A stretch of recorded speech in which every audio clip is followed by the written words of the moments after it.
has been definite improvement here in the north, very largely as a result of the sort of partnership between public and private sector that I think is so important. I think also that people, in a sense, took almost a collective decision in these areas, that there was no point in hankering after what was gone and past. There was no point in trying to think that you could reopen all the pits. And so people took quite a deliberate decision that we had to get up and go out and find new work, better work, and that we had to develop the type of skills base in the economy to do that. So they will all have a vote on that? The workforce have the opportunity to vote for whoever they wish to represent them on the Joint Consultative Council. Hi, how are you doing then? Nice to see you. I actually find, from the point of view of being a front bench speaker for the Labour Party, that it's very useful too, because you're meeting one of the top UK managements who will have a lot of views on things, will be able to offer a lot of advice, a lot of assistance, and give you the type of information you need, so that when you stand up and speak in Parliament, you're not speaking on an entirely uninformed basis. We believe that manufacturing industry really does produce the wealth. Our experience has not always been in the past that politicians of either party fully understand manufacturing industry.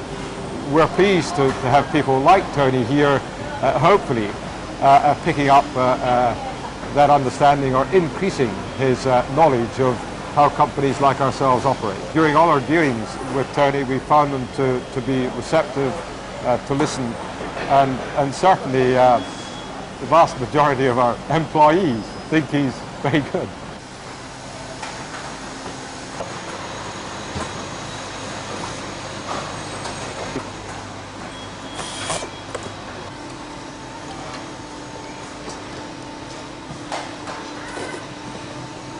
I think what we've done is jettisoned this idea, if we ever really held it to be true, that socialism is all about state power.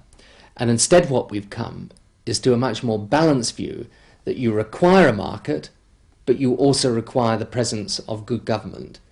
And so the difference between ourselves and the Conservatives is not so much that they believe in the market and we don't, but that we recognise the market's limitations. Luck played a part in that, because there was a field of very well-known people who all went in for it. And I think because it was one of the last seats in the country to select, and it was created out of the boundary changes, so everyone was piling into Sedgefield to get the nomination. And I think in a way what they decided at the end of the day was, to hell with all these big names. I mean, right, this young lad, put him in, and that was... So there was a bit of luck in it too. 4 or 5 of the party officials decided to have a meeting with the idea being whether I think I should stand as go for the MP for the constituency. And we decided we'd have this meeting in the House and watch the European Cup final at the same time with wine boxes and cans of beer. Tony had asked if he could come, so we said yes, 10 o'clock. And he arrived at 10 o'clock at night, having, I think, thought, well, perhaps, should I bother? But he did bother, and he knocked on the door. We came in and said, have a can of beer, just sit and wait there till we finish watching the match. So it must have been about 10:30 when we had a chat with him about politics and what his policies were, and then we said yes, we'd support him. Actually, I think this is one of the first trees I've ever planted. I've planted one before in Thornley, but... And just let it trickle in.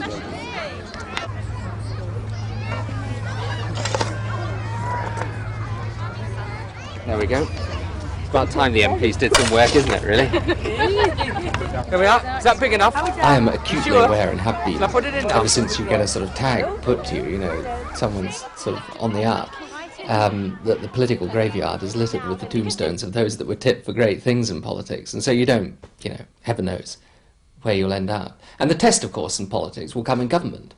I mean, I've never, from the very beginning, had any illusions that being in opposition is playing about politics. It's not the real thing. The real thing's in government.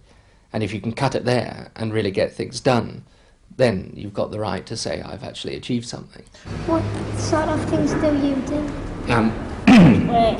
Well, I work, when I'm down in London, I work with all the other people who do the same sort of job as I do down there, trying to make the rules for the country, the laws. And when I'm up here, I do lots of things. I like coming to school. The actual business like of politics. And I don't if people have enjoy problems, a tremendous amount, curiously. You know, if they've got problems with people, like problems with the council and things like that, then they come and see me, and I try and get them sorted out for them. Doing.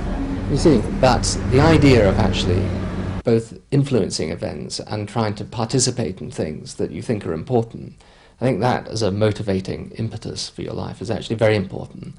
And without it, I mean, I give it up tomorrow. Is this? I've never been there, but my boys want me to take them there. Was it worth going?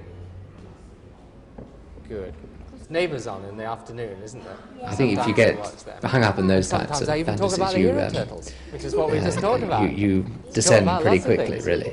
Don't you? No, what I would like to do, and this is as far ahead as I really think, is to get into government. It would be marvellous if I was running a government department.